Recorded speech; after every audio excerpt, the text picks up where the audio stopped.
Let's take a look at SSD speed from a practical standpoint to help alleviate any anxiety some of us may have about all the conversation regarding the SSD speed inside the M2 Pro and M2 Max generation computer.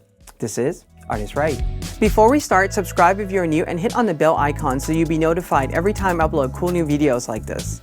If you have been following this channel, thank you. If you're new, welcome. Please consider subscribing because that will definitely help me out. And if you find what I'm sharing with you useful, please consider supporting the channel either through the tip jar or YouTube Super Thanks. All the funding will help me directly run the channel and also go into a saving fund to purchase future machine to test on this channel. And with that in mind, let's talk about SSD speed. Does it matter? And if so, when and where does it matter? And if we take an approach from a practical standpoint, should we even care about this? So I made so many videos talking about SSD speed already. I'll leave links to these videos in the description below so you can definitely check them out. And a lot of these are going to take a much more practical approach rather than just complaining about SSD speed. What I'm really showing you is there's really not that much of a variation that you're going to see on a daily basis, and it's definitely not something to worry about. So I'm also going to ask this as well, that if you agree with me, that's fantastic. If you don't, that's perfectly okay too, but please keep your comment kind and cordial. I've been on the receiving end talking about SSD before where you don't necessarily agree, but I get attacked for this. So just remember that there's another human being on the other end of the screen that you're watching right now. And if you don't want to be treated that way, you shouldn't be treating other people that way. So please be courteous, be respectful in the comments. I would greatly appreciate that. Now, here's the thing. Many of us has become super anxious over SSD speed. I hear this all the time in the comments like, oh no, I configure it this way. Now I'm afraid I'm going to run into a problem or anything like that. Here's the case. You're probably not going to run into a problem. And if you are, the variation is so minute that you're not even going to notice it as much. All right. So here are our test system that we have. I have pretty much the variety of the M2 Pro, M2 Max, also the M1 Pro, M1 Max in some configuration, and also the M1 Ultra for us to take a look at. When we look at the SSD speed, we can clearly see that on the 512 gigabyte model, yes, it is running slower, but just think about this too, that relatively speaking, compared to anything else, this is still around 3 gigabytes per second. I mean, this by any means is still a really fast SSD. Now, the other thing to note as well is that I'll be taking a pro photographer and also light video workflow approach to all these things, but this is something that I do on a daily basis.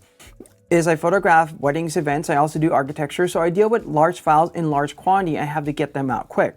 And now let's jump in and talk about the SSD. So the first thing we have to realize is that the SSD inside our machine, the capacity we have is not finite. Yes, internally you can't expand them anymore once you configure them, but this is the one component in the machine that you can always expand with an external device. Hard drive, SSD, a NAS, or even a DAS you can link up to the system, and there's other ways that you can always expand the storage inside the machine as well.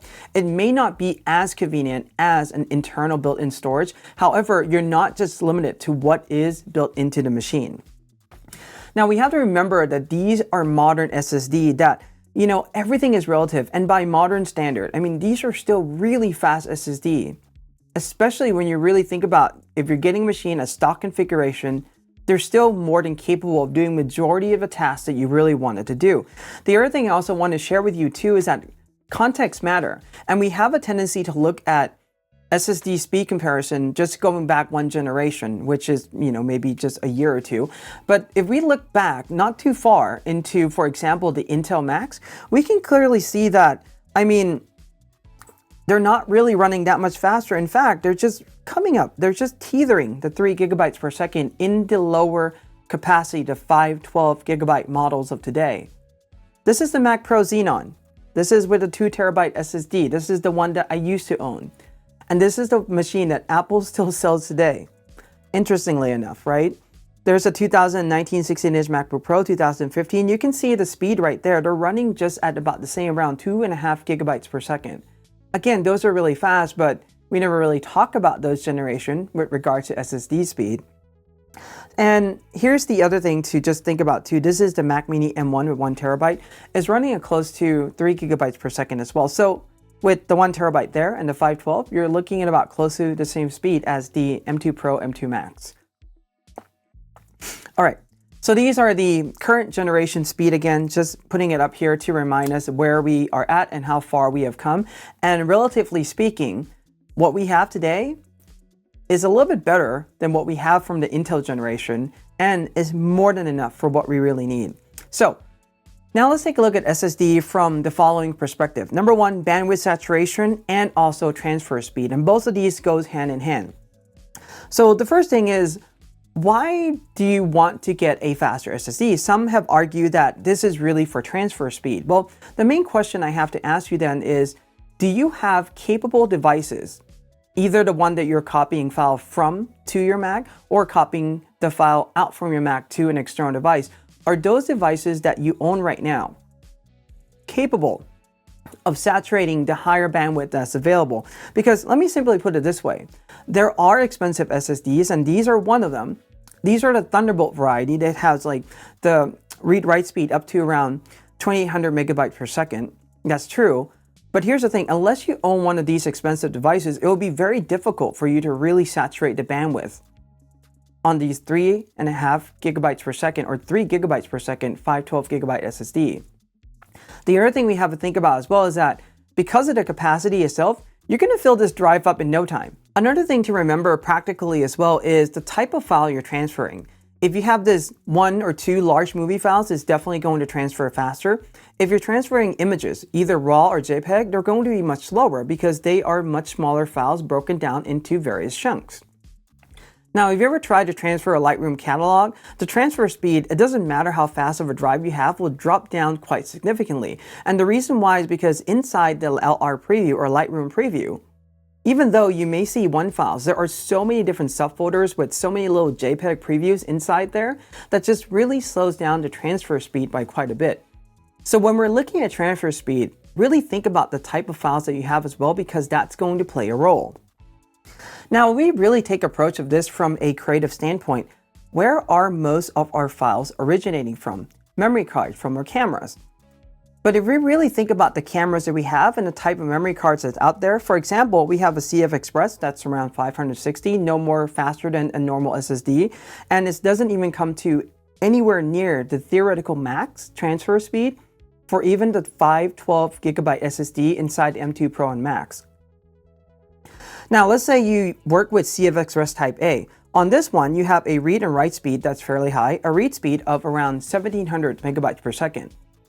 The reality of it is, if you just transfer compressed RAW files from the camera, you're never going to reach that number. If you transfer videos, you may be able to. But let's assume for just a moment that you're able to really saturate that bandwidth and everything works perfectly. You're going to need at least 2 of these cards in order for you to really get to that theoretical max of the transfer speed on the 512 gigabyte machine. This is a lot of data you're really transferring. You need to transfer both at the same time. Now let's be a little bit more practical. Let's go with CF Express Type A, which is that one. Most of the time, the read speed is around 800 megabytes per second. You're going to need at least 4 of these to come close to saturating the full bandwidth on the 512 gigabyte SSD. And considering the size of the cards that we have now, you're going to fill up the 512 gigabyte SSD in no time. Another thing to remember as well is that we're just assuming that you're going to get the theoretical max. The reality is that you're not going to get that. So you probably need 5 or 6 cards to transfer, and that is a lot of data. And if you're already shooting that much, my recommendation is to really just upgrade the SSD internally to start with, because that will take you a much longer way and give you more storage space and also room, especially if you're on the job. Now, practically speaking, there are many cameras that we're still using today that uses these old type of media. For example, SD card, 300 megabytes per second. Those get really pricey as well. So most of the time, what do? We can get away with a 170 just fine, so we end up using that.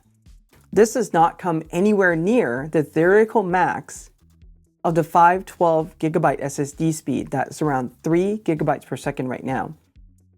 Now, if you really want to get a practical perspective, this is pretty much as practical as it's going to get. Another type of SSD that we have are NVMe SSDs, and you can certainly put these into an external enclosure. Most of the time though, even though they can read and write fairly fast, we run into the limitation of a Thunderbolt connection that's built into the enclosure itself. So yes, you're going to get a theoretical max that comes close to that 512 gigabyte SSD. But the thing is this, if you only have 512 internally and the external ones are faster, you're really going to saturate the bandwidth either in or out of that in no time. And the other thing too is that you're going to fill that drive up in pretty much no time at all. So looking at this from a practical standpoint, I can understand that, but I mean, it doesn't really change the argument much. What about SSD speed from the perspective of swapping? Because obviously when the memory gets full, the system has to swap. When swap happens, things start to slow down. But here's the thing, unless you're really doing an intense swap session, you're really not going to notice that much of a slowdown in speed. And if you do, it's fairly going to be minor at the very most. Now, the reason why I advocate that anyone who wants to get the most out of their machine really upgrade the memory first is the following. There is a huge difference between memory bandwidth and SSD speed. So what I'm going to do here is use SSD that can run at around 7 gigabytes per second. These are the 1-2 terabytes or even like above that can run extremely fast. Imagine this for a second. The 512 gigabyte SSD we're referring to can run at around 3 gigabytes per second. So this means that whatever the factor I'm sharing with you right now will almost double. But let's take a look at the fast one for the time being. And for the sake of this conversation, on the M2, you're looking at one that can run internally on the memory sharing between the CPU and GPU. That's 14 times faster, close to 30 times faster on the M2 Pro, and close to 60 times faster on the M2 Max. Now, if you really slower the SSD down to half of this, you're really talking about factors that are almost going to double this easily. So those are the things to think about. And if you want to get the most bang out of your buck, upgrade the memory first. Now, people always tell me that as SSD fill up, it does slow down, and that's absolutely true, and I'm fully aware of that. The thing is this, it has less room, have less free bit to move things around, and that's why things tend to slow down. There's other reasons too, but this is just a gross oversimplification of it. Now, here's the thing. If you're going to fill up a 512 gigabyte SSD and you know that's going to be your intention and you're going to use that much, you're probably better off upgrading to a 1 terabyte SSD so you have more room. But if we take a look at this is now a practical approach from a capacity standpoint, not from an SSD speed standpoint, right? We're looking at the capacity we're going to use, and we're going to the next one up because we know we're going to fill the lower capacity, right? There's also the perspective of multitasking and using the SSD when the swap happens and you're doing multitasking, things are going to start to slow down. And yes, that's absolutely true. But let me also talk about things this way too, and I'm going to pull an excerpt from this video that's also in the description below, which is the test that I've done on the M2 machine comparing, for example, the slower 256 gigabyte SSD to the slightly faster 512 gigabyte SSD one. So for this, I'm going to show you a performance of the machine from a single task and also a moderate multitasking.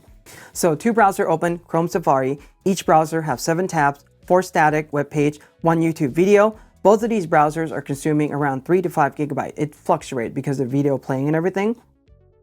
But if we take a look at this data now, we can see something interesting happen. So this is the machine allowing just to run in solo mode. This is the machine running in moderate, and just moderate, by the way, multitasking workflow. This is Lightroom export, which uses both CPU and GPU. And yes, even though this is showing it on a much slower machine, the data can literally be extrapolated and the information is still absolutely valid. Look at the timing. For example, the 16 gigabyte 256 with the slower SSD is still running a lot faster. So that's the first thing. Secondly, when we run it in a moderate workflow, the time almost double, or in a moderate multitasking. Now, there's something to be said about this, that when the computer is really processing things hard, it maximizes the CPU, the GPU on the system. Anything that you do, it's going to slow down significantly anyway, so you can certainly choose to multitask, but you're going to get affected by it. And I always hear the argument that people say like, oh, I want to watch videos while the computer's doing this. Like, let me simply put it this way, and this is a little bit more logical, is that most of us have these smartphones now. Some of us even have tablets. Why don't we entertain ourselves on these devices or do whatever we need to do for the time being on these devices so that we give the computer the resources, all that it needs to do so it can finish the task that much faster. Just notice all these charts. They're almost double the amount of time that would take for just the computer to just run and finish that singular task rather than throwing a lot of tasks at it. And this is a logical approach that I'll be taking and also sharing with you. All right. With that being said, if you really want to know how fast of an SSD you need to use in a daily workflow, running Lightroom, doing edit in Final Cut Pro, well, I have a video made for that. And the TLDR version of it is that any drive that can read and write at around 500 megabytes per second, for example, Samsung T5 would do the job just fine. The only benefit you get from a faster SSD is that the transfer time from copying the files to the computer or copying files out may be a little bit faster. But remember though that the media on each end of those are going to be the cap or the limitation for speed more so than just the computer. All right, taking an approach from the precedence and expectation, I know that Apple have done this with the M1 machine. They put a super fast SSD in there, so we're all expecting everything to run at the same point. Again, this makes sense, and we feel in some way that they're still charging a premium and we may be cheated. But again, if you really take a look at it from the usage standpoint and the variation, it's extremely small. So one way how we're going to approach this, and my recommendation, is for us to rethink SSD a little bit. Instead of just looking at SSD from a capacity standpoint, also think about SSD as a capacity and speed correlation. So the smaller capacity SSD are generally going to have slightly slower speed compared to the larger SSD, which more of them can be run and they can be configured a little bit differently. For example, RAID 1, whatever that may be, internally on the Mac system itself. This is sometimes what we also see in the real world as well with NVMEs, but if we start to think about SSDs in this type of correlation, it gives us a better understanding of why sometimes the speed may be slightly slower, but it doesn't really affect things much. All right, RAM. This is a component that I recommend most people upgrade because it's the one component that you can't really upgrade in the machine. There's no way to expand the RAM. You can't plug in an external RAM in the system, so whatever you have is whatever you got. And the only way to upgrade the RAM, realistically, is to buy a new machine. This is why I want us to really think about this carefully. Think about if you're working with this in one singular computer or these are two computers. A desktop one can have more RAM, can be the most powerful one if you have the Ultra. The one that you take on the road, the laptop, can have less RAM and you're going to be okay. But if this is going to be your one machine and you multitask and you're crazy like me, you have too many browser tabs open, too many browsers and app running at the same time, then I would definitely just configure your system with more RAM than what you think you're going to need in the first place. This way you give the apps, you give the resources necessary to the application to run as efficiently as possible. The best way that I always tell people to do to monitor RAM usage is just see how much you have now. Restart the computer, go into Activity Monitor, Memory tab, and just take a look at memory pressure. If you're green, the number you have right now should be okay. If you're yellow or red, you may want to configure your next machine with more memory. If you want to keep a better track of your memory pressure and usage in general, I recommend iSnap Menu 6. I'm not affiliated with them, but I'll leave links to their website in the description below. And this is a program that I have been using for years to keep track of my usage and also monitor the analytics on my computer. Now for Pro, I generally recommend that you go with 32 gigabytes of memory because that's going to take you a much longer way. If you don't use that now, but should you need it in the future, you're going to see that there's going to be a lot of benefit that comes from it. And this is a quick guide on how you read the specs for the machine that I'll be doing the test on. For this, we're going to take a look at Lightroom Classic. You're going to see this result before if you've watched my other videos, but we're going to take a look at this from the SSD speed perspective only. As a reminder, the 512 gigabyte SSD, these are the two that runs on half the speed of the higher capacity one. And with this generation, the 512 is also running slower as well. So let's take a look at this. From a one-to-one preview, this is a task that uses CPU. I mean, we have a 512 there that sits at the very top. Now this task is really not going to swap on the SSD, so we're really seeing very little difference because all of this really comes down to the amount of CPU that you have on the system, however many cores. You can see that 512 is really not having an effect that much at all. In fact, the faster SSD one with a slower SoC is taking slightly longer. What about from the export perspective? Again, the 512 one, this is a task that uses CPU and GPU together. The 512 one that has a slower SSD, that has more cores and more efficient ones are actually running that much faster. And even though they are running that much faster, you can see how the time clustered together, it's only about a few minutes apart. We're not really talking about drastic times variation, even that. And this one, the 512 gigabyte, yes, it is a slower one, but it's only a few seconds behind this machine that has a much faster SSD. And what this really comes down to, the variation between these two, 512 one, is just the SoC. Less CPU, less GPU core. All right, so now let's take a look at a panorama merge. This is a 314 megapixel DNG file in the end, and during this process, Lightroom Classic is definitely using much more RAM than what is available on the 16 gigabyte machine. Also remember that the 16 gigabyte is not just available to Lightroom Classic only or the apps you're running. The operating system is still using RAM live in real time, and the program that you're running, for example, Lightroom Classic or whatever other program you have, are also subdividing that memory too. And with this in mind, the 1 terabyte one that has double the speed is performing just about the same as the 512 gigabyte model. So yeah, even though this is really using the SSD for swap, we're really not seeing that big of an effect with regards to SSD speed. Now, if you want to really improve the performance of the machine, just look at the clustering: 16, 32, and 64 gigabytes. You want to get the best performance out of this? Upgrade the memory first on your system. All right, what about Lightroom Cloud version? This is version 6.1. Taking a look at this, all this task uses CPU, GPU, and RAM all together. And yes, this is a single app test, but we can see that, yeah, the 512 is performing just about the same as the one with the double SSDs, only a few seconds apart. And this may be just about a minute faster at the very most on a slightly slower SSD. What you're really going to see is, again, the clustering. More memory, 32 and above, tend to perform much better than the one with less. And this is pretty much regardless of anything else. This is similar amount of cores as you're going to see right now on the CPU and GPU on some of these machines. But you see that if you give it more memory and if the program can use it, it's definitely going to speed things up. Now let's take a look at Capture One 23 version 16.0.2.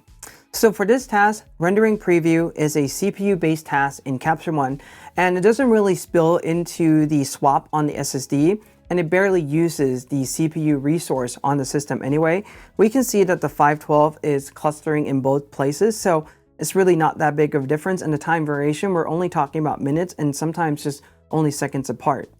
What about on the export using GPU hardware acceleration? For this, interestingly enough, the 512 one with the slower SSD is beating out the one with the faster SSD from the previous gen chip.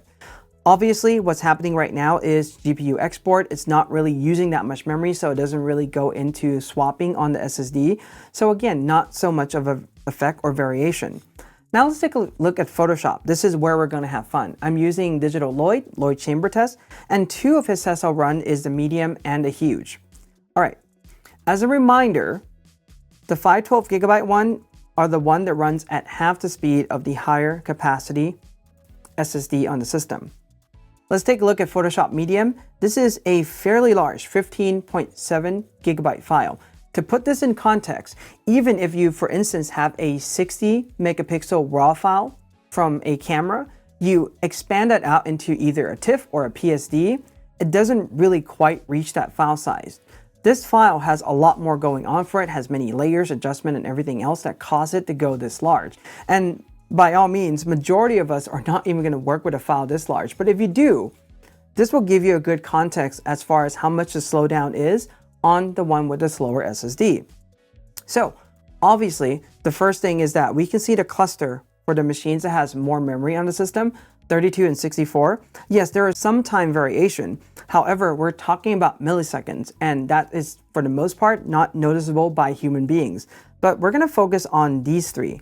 That has SSD speed variation. So with this in mind, this is the task that uses RAM first and CPU second.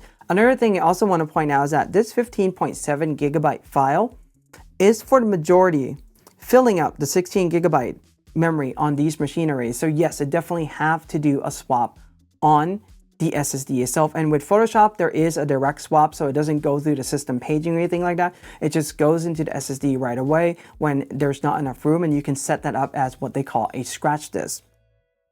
Now, with that in mind, I also want to share with you that the 16 gigabyte, again, it's not just being used by Photoshop, it's also being shared with the operating system itself and everything else running on the system. So you're not really getting the full 16 gigabyte. But here's the thing, slower SSD 512, we're only talking about maybe a second apart, a little bit over a second. And this is one of those, I would say, moderate to slightly extreme use case. On a even slower SSD with less core in the system, I mean, we're talking about time variation that are not noticeable by human. So these are factors we need to think about when we're approaching this.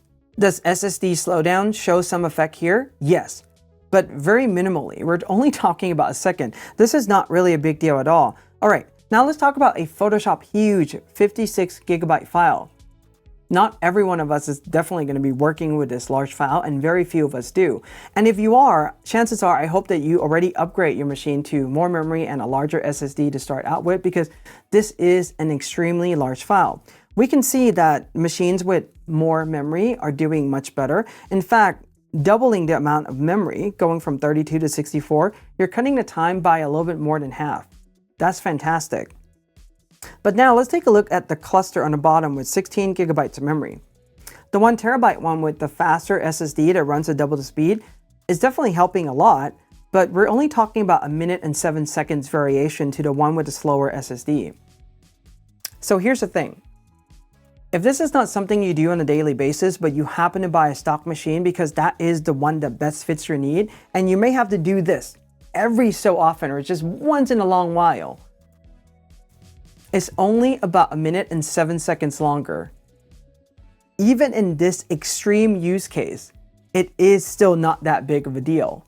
So this is the reason why I say configure it to what you need capacity-wise and not so much the speed, because yes, it does make a variation, but if you want to get the best performance, I mean, take a look at it this way. Going from 16 to 32 gigabytes, you're cutting the time by a little bit more than half.